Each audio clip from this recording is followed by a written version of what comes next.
Manastir Manasija nalazi se u okolini Despotovca. Zadužbina je despota Stefana Lazarevića.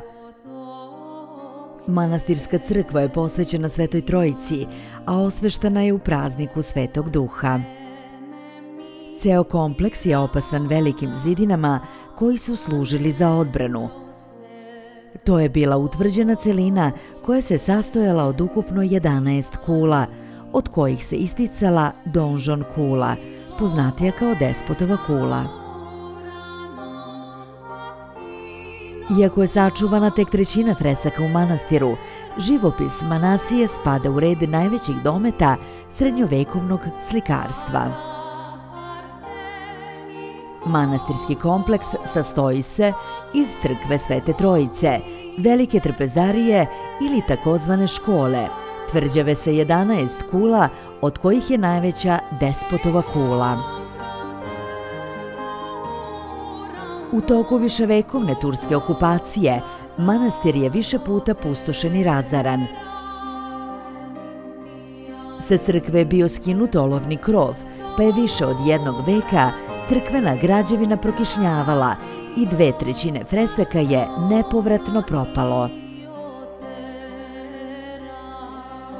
Zapadni deo crkve, takozvana priprata, prilikom jedne eksplozije u 18. veku teško je oštećena, pa je današnja priprata većim delom naknadno dozidana. Srećom, u tom delu crkve očuvan je i pod u mozaiku, koji je rađen od krupnog raznobojnog kamena. Ulaskom u samo srce ovog fascinantnog srednjovekovnog utvrđenja dolazi se do crkve posvećene Svetoj Trojici. Lepotom koja odiše skromnošću i vrednim freskama, središnja građevina manastirskog naselja daje poseban pečat ovom svetom mestu.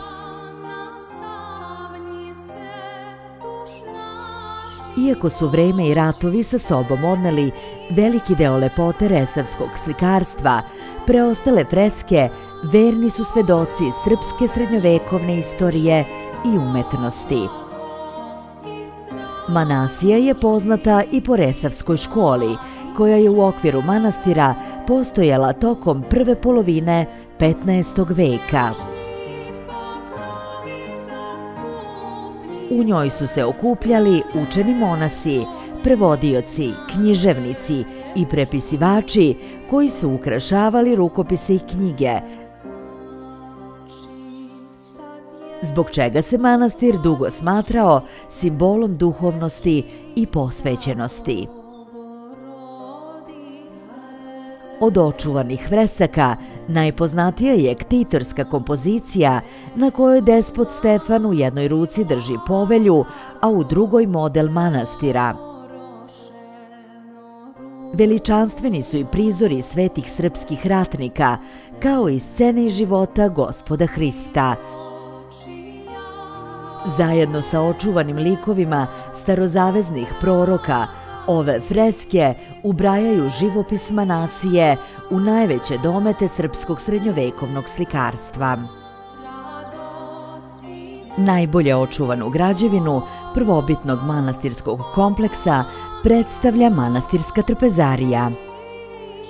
Prostorije za obedovanje su posle crkve bila najznačajnija i najmonumentnija zdanja u manastiru,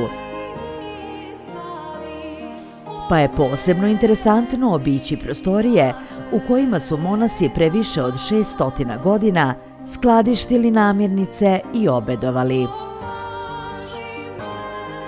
Manasijska trpezarija ujedno predstavlja i najveću srednjovekovnu trpezariju u Srbiji.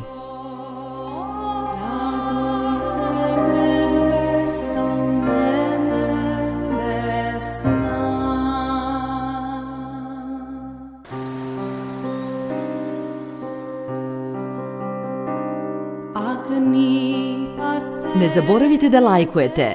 Napišite mi u komentarima šta biste voljeli da vidite u sledećem videu. I naravno, subscribeujte. Vidimo se. Ostanite uz moj YouTube kanal.